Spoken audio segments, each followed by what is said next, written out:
The MegaFest was this! I know SOAR's out. It's a book for entrepreneurship. I know last time we talked about millennials rising up so that you all could sit down. I'm still right there. Hey, Yeah. I get it. Yeah. And so we're looking for that. Okay. So what is your advice to us? I know you said think of things as investments, not expenditures.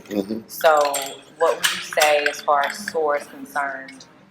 SOAR really, if I had to sum SOAR up in a sentence or two, it really tells you what you need to look at before you leap on your next opportunity. I think sometimes we leap and then look. I'm telling you, you need to do the grunt work up front and look before you leap, and I'm telling you what to look for. Okay. I'm telling you that the Wright brothers set their ideas in motion at Kitty Hawk because the wind was right. And I'm telling you that you can build the right thing, but if it's the wrong wind, it won't be effective. So I'm telling you that if a man like Wilbur stands on the ground and says, I belong up there, and then builds something to take him there, then what of the person who sits in a house or a project or a country farmhouse and says, I belong over there, and sits waiting on something to happen? You have to build something to take you there. And so SOAR is about getting your business in the air and causing your vision to spread its wings and fly.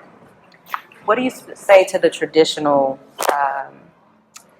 citizens, people of the world who say, go get the job, look for the retirement check, retire, and live the life? What do you say to them when they don't understand a millennial? I don't think that they're wrong, and I think some people are going to do that and find fulfillment there, but I don't think that really works for everybody. Okay. And the other thing is sometimes the job is not there to go get, but the bills from the college are.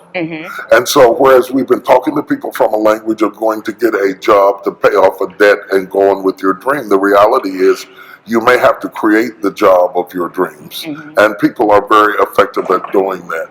When you consider the amount of people that slip through the cracks either because they don't have the academics or they have academics in an area that is no longer in demand.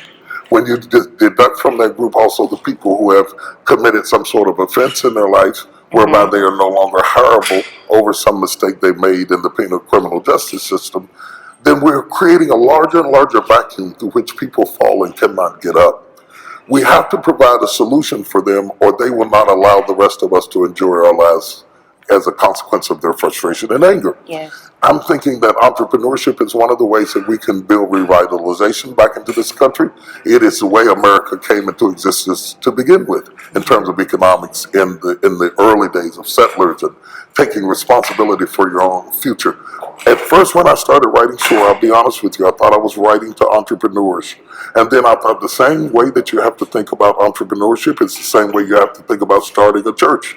You don't go to start a church and get a salary to preach. You have to be responsible for everything, lights, water. It's a different mindset. And then I thought that's the way you have to be as a head of household. And suddenly I realized that entrepreneurship is more of a mindset than it is just a logistical opportunity. And so I started writing more broadly because I began to realize that it's really about taking responsibility for the life you imagine. Yes. You know, that it's not just about whether I'm going to start a business on the corner of 5th and Madison or whether I'm going to start something in the tech world. It is really about being the CEO of you. That's good. You understand? Yeah. And not allocating that over to your boss who says you're worth this and I'll pay you that and you work 9 to 5 and letting somebody else design a life that you become imprisoned in. Yeah. But designing a life that fits who you are and how you are and flows into your creative spot.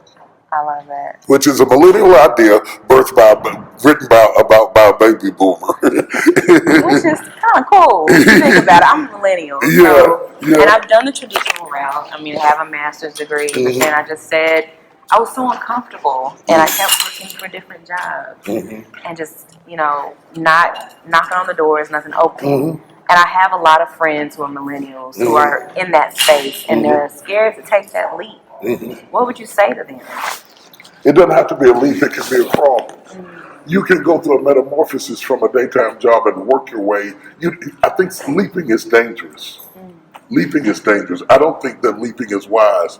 I think that you have to take it on as a hobby and then develop it to a weekend job and then develop it to a part-time job and work your way into what you want because the bills are consistent.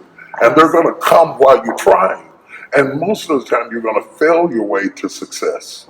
It's not going to be one time and everything goes right. You're going to go off the radar. You're going to go off the grid. And that's why I use the the Wright brothers, as a metaphor to talk about it, because the Wright brothers weren't the only ones who came up with the idea, but they were the only ones who saw it through to fruition.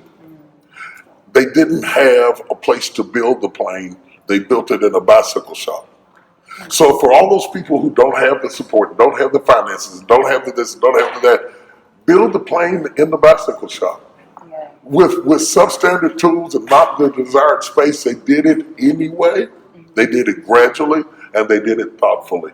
And I use that to unpack this whole notion of building. When you build a business or a company, you're building something to transport you.